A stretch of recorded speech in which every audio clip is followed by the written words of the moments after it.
morning. In our previous discussion, we have discussed what is corrosion, types of corrosion. So we have seen dry corrosion and we have discussed wet corrosion. In wet corrosion, we have seen different electrochemical theory of corrosion.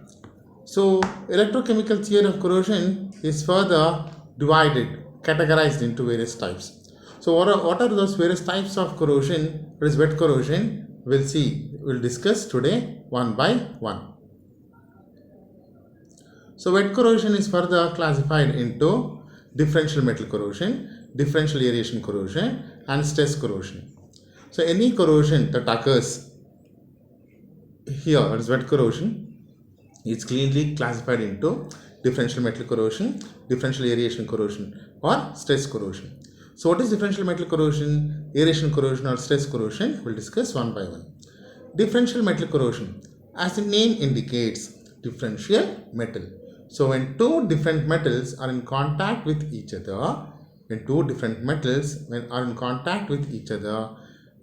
metal which lies high in electrochemical series acts as anode and undergoes corrosion, whereas the metal which lies low in electrochemical series acts as cathode and it is unaffected. So metal acting as anode undergoes corrosion. So let us consider we have two metals, right? So we have two metals. This is one metal and this is another metal. These two metals are in contact with each other. So this metal is higher in electrochemical series and this metal is lower in electrochemical series. So these two metals, when they are in contact with each other, maybe the tip is in contact with each other or they are in contact with each other like this or they are in contact with each other like this. When they are in contact with each other, what happens is the metal just lies higher in the electrochemical series. The metal which lies high in electrochemical series acts as anode and undergoes corrosion. So for instance, let us consider this as zinc and this as copper. So zinc lies high in electrochemical series and copper lies low in electrochemical series. So zinc acts as anode and undergoes corrosion, whereas copper is unaffected. Why copper is unaffected? Because, so I've seen in the electrochemical series, right? So in the electrochemical theory of corrosion, the metal is acting as cathode. It is not at all involved in the reaction. The metal is acting as cathode is not at all involved in the reaction. What are cathodic reactions? The cathodic reaction is either reduction of H plus or reduction of OH minus. Right, so reduction of H plus or reduction of water. The metal acting as cathode is not at all involved in the reaction. Since it is not at all involved in the reaction, it is not at all affected. So metal acting as anode will undergo oxidation. So oxidation is termed as what? Corrosion. So in order to prevent differential metal corrosion, so we are going to make a latch. So nut and bolt will be made up of same metal. Latch and the entire fittings will be made up of same metal. So in olden days, what I have seen, we have instead of having that latch, we used to have a big rod and used to have that hook like this to put that, not to for road door, not to prevent the door to open. This entire rod used to be made up of iron, and this latch, this thing which is to hold this hook also used to be made up of iron. If this is made up of brass, this is also would have been made up of brass. That is not to prevent the differential metal corrosion. So again, if the latch is made up of stainless steel, the screws, the fittings, everything will be made up of stainless steel. If the latch is made up of brass, the screws, the fittings, everything will be made up of brass. If it is made up of, if you interchange, what will happen? Differential metal corrosion occurs and the metal acting as anode undergoes corrosion and the metal acting as cathode will be protected. So that is the reason. So nut and bolt, latch, everything will be made up of same metal. Okay. So next we have differential aeration corrosion. So as the name indicates, differential aeration. So in differential metal, we require two metals. In differential aeration, only one metal is sufficient. So if a single metal, when it is exposed to different oxygen concentration or air concentration, when a single metal is exposed to different oxygen or electrolyte concentration, it forms a galvanic cell or a oxygen concentration cell. So the metal which is exposed to lesser oxygen concentration acts as anode and undergoes corrosion, whereas the metal is exposed to higher oxygen concentration acts as cathode and is protected from corrosion. So metal acting as anode undergoes corrosion, whereas metal acting as cathode, the part of metal acting as a cathode is protected from corrosion.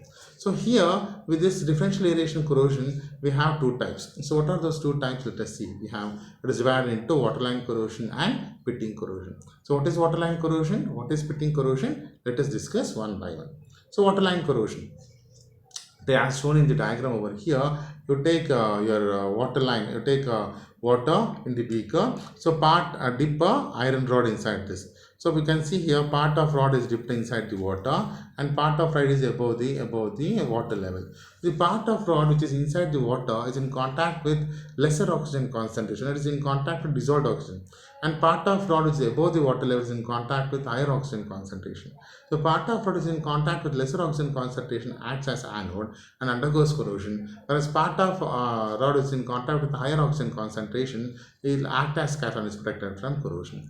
So it is called as waterline corrosion because the corrosion occurs just below the water line. So just below the water level, corrosion starts. Okay, so if this rod is dipped inside the water here, just below the water level, the corrosion starts. So that water mark will be there from where the corrosion starts. Therefore, it is called as waterline corrosion.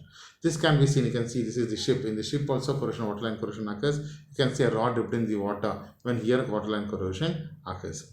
Okay, so this is waterline corrosion. So this usually it is seen in your steel water tanks. So next we have pitting corrosion. What is pitting corrosion? You know that. So dust is, as air is everywhere, dust is also everywhere. So this type of corrosion, pitting corrosion, occurs in machineries. So production industries, any production industry involves what? Machines. So machine surfaces should be free from dust, oil, grease. So usually this occurs because if the surface of the machines are not maintained clean and tidy.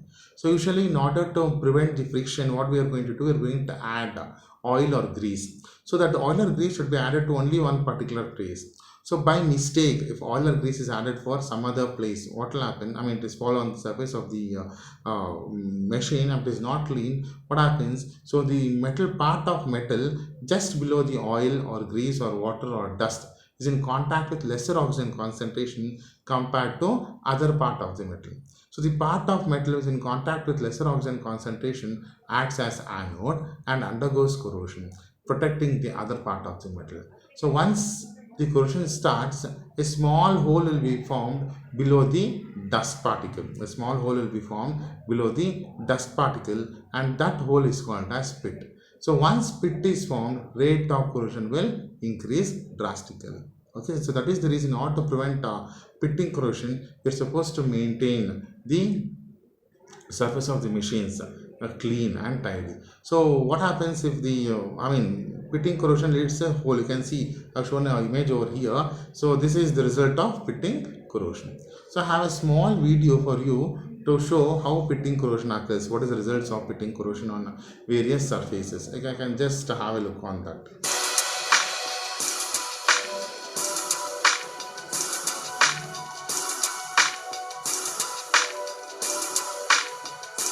See, all these are results of pitting corrosion.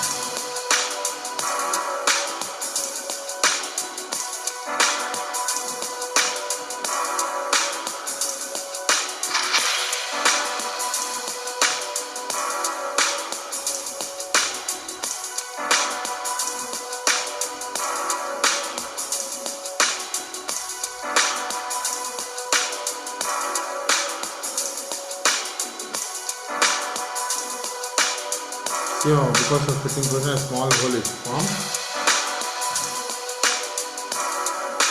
So any industry you name, that is textile industry or PCB industry, all industries contain what? Machines. So in order to prevent pitting corrosion, you are supposed to maintain the surface of the machines clean and tidy. Otherwise, drastic pitting corrosion occurs, and once a pit is formed, rate of corrosion will be severe. Okay, so in the next discussion, we're going to discuss what are various factors that affect the rate of corrosion. So we have in a syllabus on the differential metal corrosion and differential aeration corrosion. So stress corrosion, the best example is boiler embrittlement. You know, boilers are used in order to produce the steam in industries in larger quantities. So there we are going to use the boiler embrittlement. The boilers will break down because of stress corrosion. So anyhow, it is not there in your syllabus, so we're not going to discuss about that. Just know that because the stress created, internal stress, corrosion occurs, and the best example is boiler embrittlement. Boiler embrittlement means entire boiler will collapse. Okay. Thank you. Now let us see in our next discussion. We'll discuss what are the various factors which affect the rate of corrosion. There are a number of factors. Let us see how those factors affect the rate of corrosion. Some factors will increase, some factors will decrease the corrosion. Thank you.